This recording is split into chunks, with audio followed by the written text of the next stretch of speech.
ang mahirap talaga is pag isa lang yung babae mo. Mas okay pa nga na wala kang babae kaysa sa isa yung babae mo eh. Because, Kasi pag walang babae, at least sarili mo mas lang peace yun. iisipin Oo, mo. sarili mo lang isipin mo. Pag may isang babae, ang madalas na napapansin ko dyan, lalo pag sinabi mo dun sa babae na, yo, ikaw lang ang babae ko, wala ng iba ha. Ang laki ng ulo nun.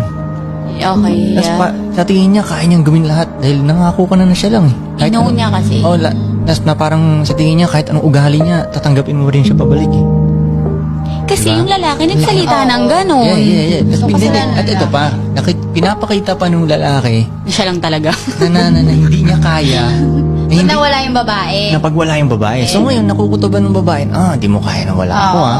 Kahit ano pala pwede kong gawin. Yes. Kaya sila nagtatantrums ng ganyan. Arte-arte. Arte-arte. Attitude, Pwede pa silang mag-cheat sa iba, tapos tatanggapin pa rin nung lalaki. Yup. Kabalik. Wala siyang choice eh. Mismo, kaya sabi nila, mas okay pang wala kang babae kaysa sa isa Sa lang yung bagay, babae. may point. Sakit sa ulo nun, isa lang yung babae mo. Yes.